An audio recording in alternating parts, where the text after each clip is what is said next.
আসসালামু আলাইকুম। Easy learning for juniors এর পক্ষ থেকে সকলকে শুভেচ্ছা ও স্বাগতম। আজকে আমরা নবম ও দশম শ্রেণীর রসায়ন এই বইয়ের সপ্তম অধ্যায়ের রাসায়নিক বিক্রিয়া এই অধ্যায়টি নিয়ে আলোচনা করব। এই চ্যাপ্টারটি কিন্তু তোমাদের নবম ও দশম শ্রেণীর শিক্ষার্থীদের জন্য অনেক অনেক বেশি গুরুত্বপূর্ণ।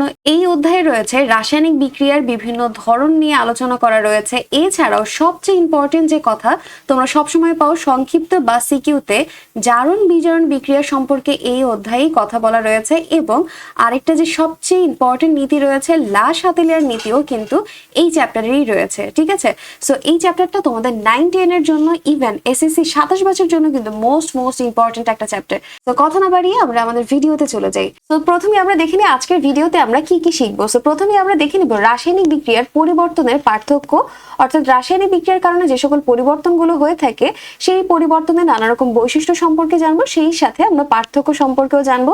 এছাড়াও বিক্রিয়ার বিভিন্ন দিক সম্পর্কে জানবো এবং বিক্রিয়ার শ্রেণী বিভাগ করব, অর্থাৎ বিক্রিয়া কিসের উপর বেস করে পরিবর্তিত হতে থাকে সেই সম্পর্কে আজকে আমরা জানবো। ওকে, সো অধ্যায়ে কি কি শিখবো তা তো দেখে নিলাম, এবার আমরা আমাদের মেইন পড়াতে চলে আসি।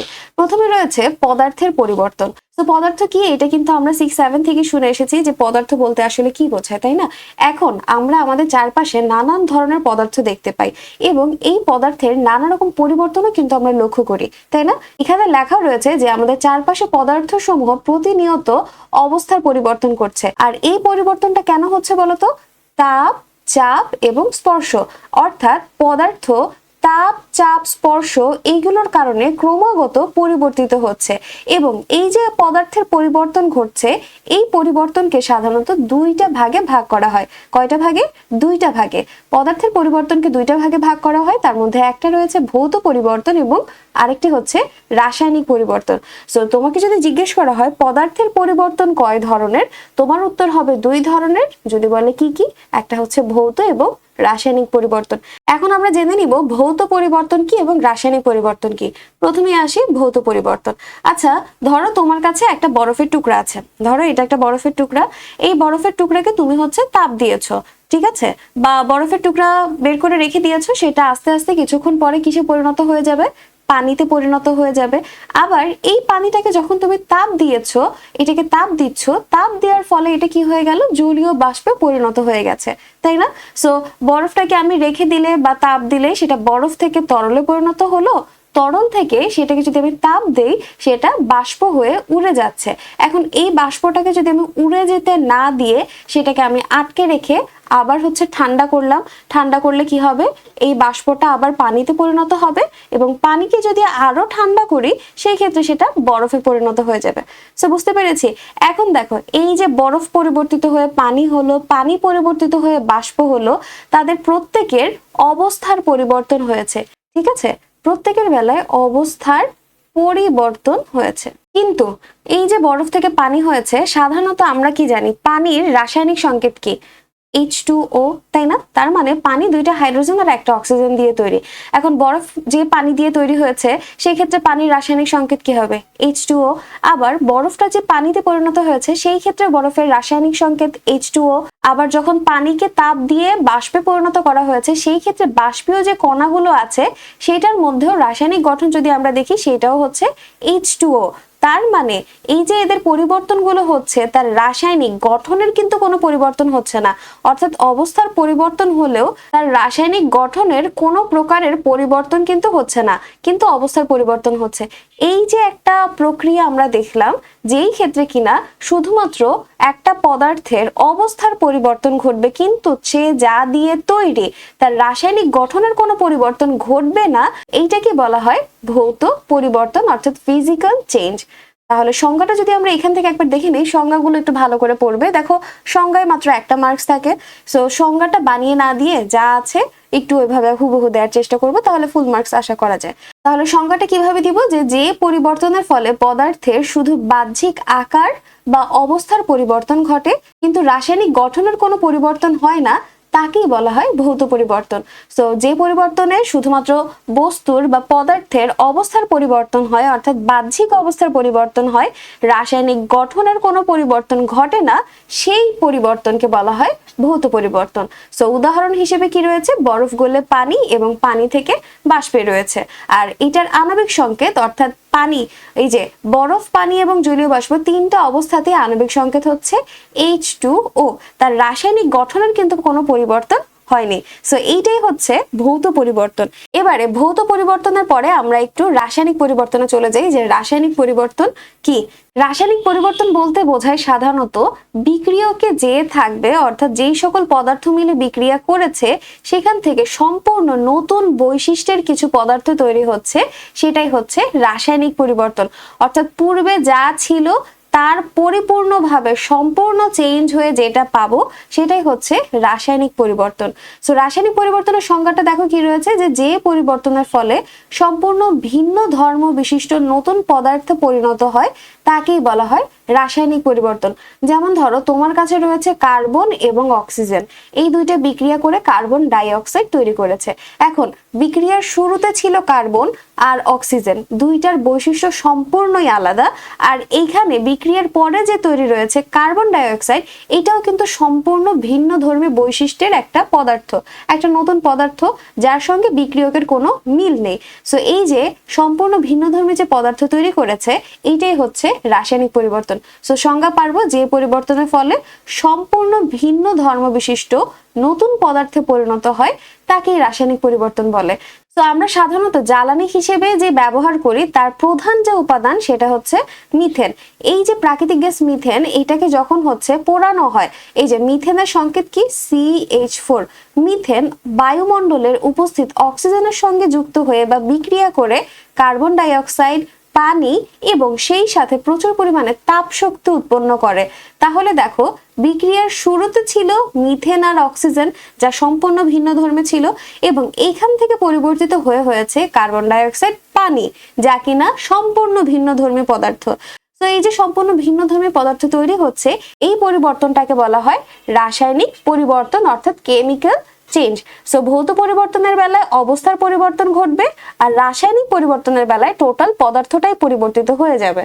তাহলে ভৌত এবং রাসায়নিক পরিবর্তনের পার্থক্যটা কিন্তু তোমাদের জন্য অনেক ইম্পর্টেন্ট।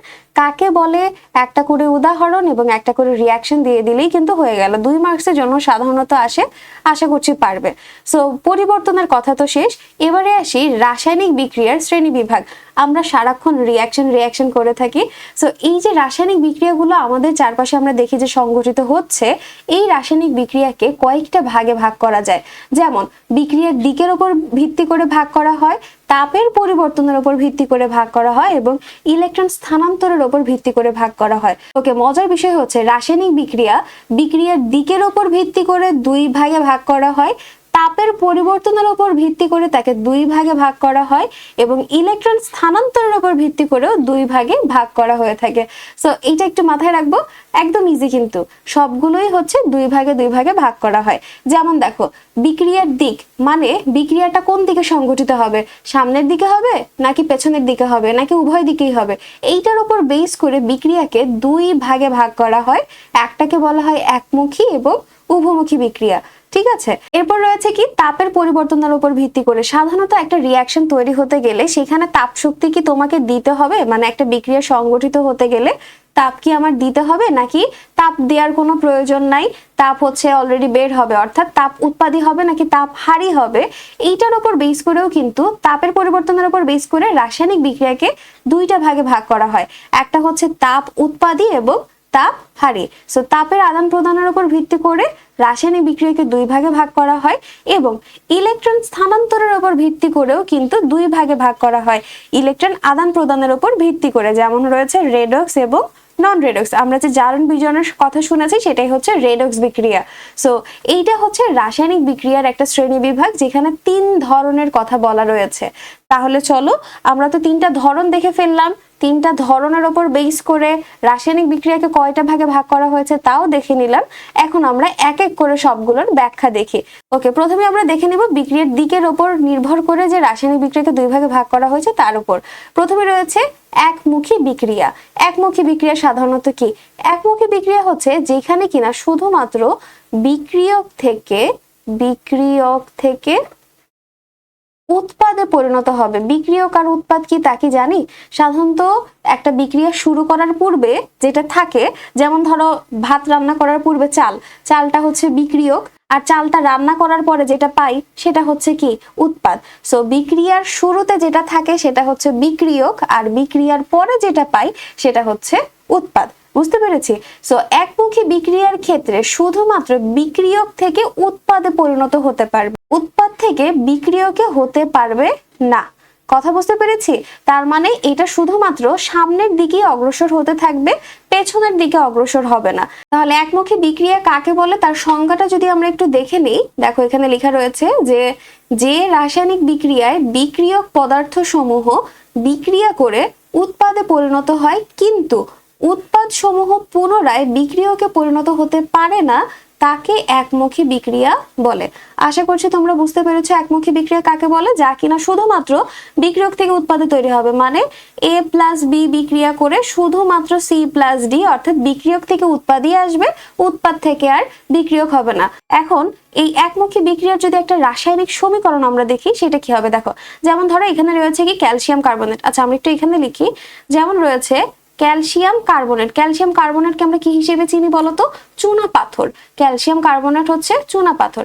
ক্যালসিয়াম কার্বনেটকে যখন তাপ দেয়া হয়, এটাকে যখন তাপ দেয়া হয় তখন এটা বিয়োজিত হয়ে ক্যালসিয়াম অক্সাইড অর্থাৎ চুন তৈরি করে এবং সেই সাথে কার্বন ডাই অক্সাইড গ্যাস তৈরি করে এবং যা কিনা উড়ে যায়।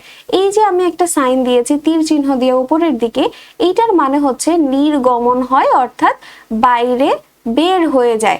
আর এই বিক্রিয়াটা অবশ্যই খোলা পাত্রে করতে হবে, খোলা পাত্রে বা খোলা জায়গায় করতে হবে, তাহলেই কার্বন ডাইঅক্সাইড বের হতে পারবে। এখন যদি এই রিয়াকশনটা তুমি হচ্ছে একটা বদ্ধ পাত্রে করো, সেই ক্ষেত্রে কিন্তু কার্বন ডাইঅক্সাইড আর বের হতে পারবে না। সো ক্যালসিয়াম কার্বনেটকে যখন আমি তাপ দিচ্ছি সেটা ক্যালসিয়াম অক্সাইডে পরিণত হচ্ছে, সেই সাথে কার্বন ডাইঅক্সাইড বের হয়ে যাচ্ছে। ওকে, এখন দেখো একটা জিনিস, যে একটা উৎপাদ তৈরি হয়ে সেটা কিছু অংশ বের হয়ে গিয়েছে, এখন আর সেটা তো পেছনের দিকে আসা পসিবলও না, তাই না? সো এই জন্য এটা সাধারণত একমুখী বিক্রিয়া হয়। এবং এই বিক্রিয়ার ক্ষেত্রে তোমার একটা যে প্রধান কথা সেটা হচ্ছে অবশ্যই এটা খোলা পাত্রে সংগঠিত হতে হবে, তাহলেই এটা কি হবে? একমুখী বিক্রিয়া হবে। যদি এটা খোলা পাত্রে সংগঠিত না হয়ে বদ্ধ পাত্রে সংগঠিত হতো, সেই ক্ষেত্রে কি হতো বলতো? বদ্ধ পাত্রে সংগঠিত হলে তো আর উৎপাদটা উড়ে যেত না, যা ছিল তাই থাকতো। সেই ক্ষেত্রে আবার এইটা ফেরত আসতে পারতো। অর্থাৎ এই ক্ষেত্রে যদি ক্যালসিয়াম কার্বনেটের বিয়োজন বিক্রিয়াটা বদ্ধ পাত্রে হয়, সেই ক্ষেত্রে এটা হয়ে যাবে উভমুখী বিক্রিয়া। অর্থাৎ এই ক্ষেত্রে এটা আবার পেছনের দিকে ব্যাক করবে, অর্থাৎ উৎপাদ থেকে বিক্রিয়ক তৈরি হবে। সো এটা আমি পরে একটু দেখাচ্ছি। যেমন ধরো এখানে লেখা আছে কি যে খোলা পাত্রে ক্যালসিয়াম কার্বনেটকে উত্তপ্ত করলে গ্যাসীয় কার্বন ডাইঅক্সাইড উড়ে যায় এবং ফলে বিক্রিয়াটা একমুখী হয়। যদি উপাদান এখানে সম্পূর্ণ থাকতো, যদি উপাদান এখানে সম্পূর্ণ থাকতো তাহলে এই বিক্রিয়াটা পেছনের দিকে আসতে পারতো। যেহেতু আর এটা নাই, এটা তো উড়েই চলে যাচ্ছে, তাই না? সো এটা আর পেছনে আসার কোনো সম্ভাবনা নাই।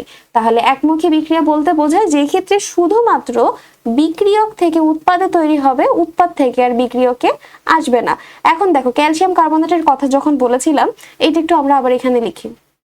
ক্যালসিয়াম কার্বনেটকে যদি আমরা বিক্রিয়া করে এটা হচ্ছে ক্যালসিয়াম অক্সাইড এবং কার্বন ডাইঅক্সাইড তৈরি করি এবং এটা যদি বদ্ধ পাত্রে হয়, বদ্ধ পাত্রে হয়, সেই ক্ষেত্রে রিঅ্যাকশন আবার পেছনের দিকে আসবে।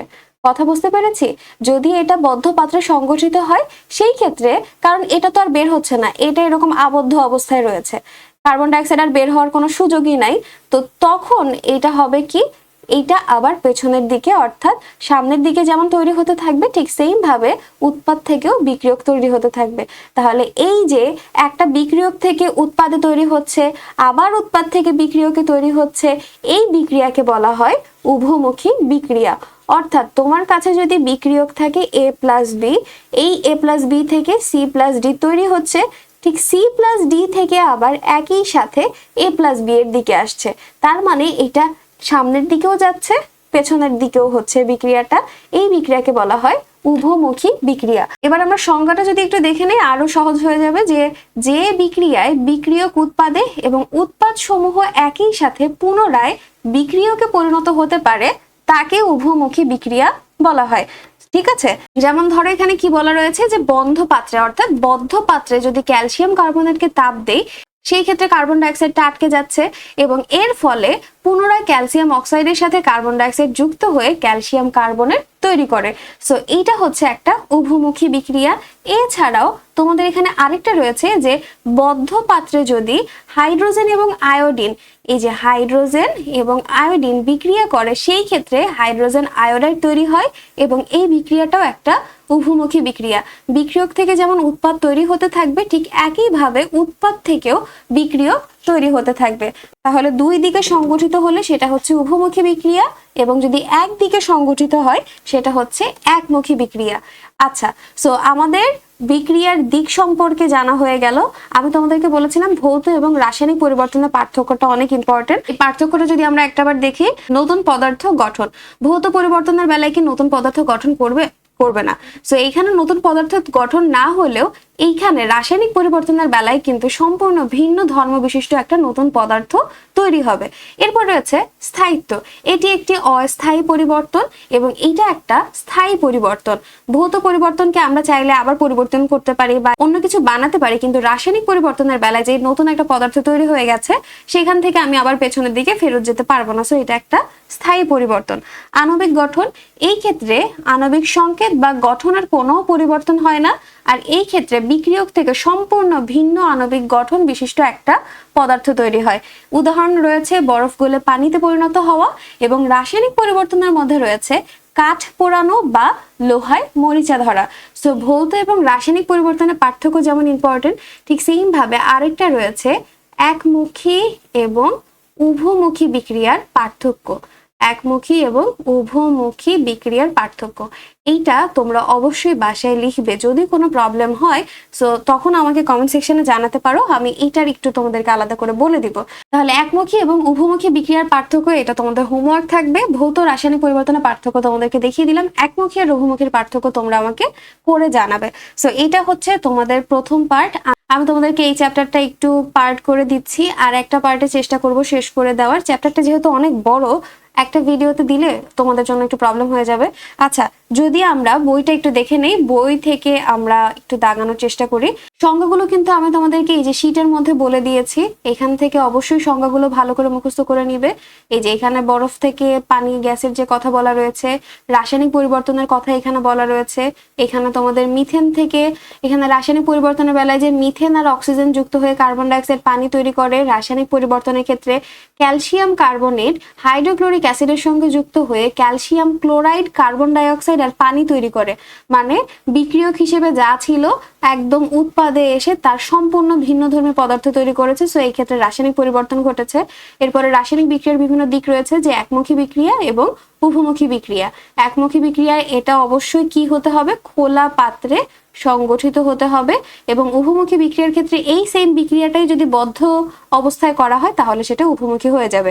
আচ্ছা, তোমাদের এখানে উভমুখীর মধ্যে আরেকটা দেয়া রয়েছে, যেমন রয়েছে ইথানল ইথানোয়িক অ্যাসিডের সঙ্গে যুক্ত হয়ে তাহলে কি তৈরি করবে, ইথাইল ইথানয়েড এস্টার তৈরি করবে এবং পানি তৈরি করবে, এবং এটা হাইড্রোক্লোরিক অ্যাসিড প্রভাবক হিসেবে এখানে কাজ করবে।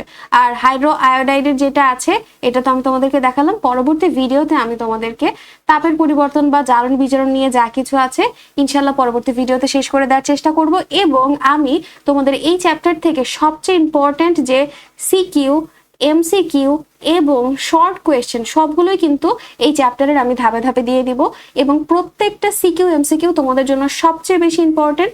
বোর্ডে আসাগুলো সলভ করব যেন এই চ্যাপ্টার তোমাদের একদম পানির মতন সহজ লাগে। সো আজকের ভিডিও এই পর্যন্তই। ভিডিও যদি ভালো লেগে থাকে তাহলে অবশ্যই সাবস্ক্রাইব করে বেল আইকন বাটন প্রেস করে রাখবে যেন পরবর্তী ভিডিও আপলোড করার সঙ্গে সঙ্গে তোমার কাছে পৌঁছে যায়। সো আজকে এই পর্যন্তই, আল্লাহ হাফেজ।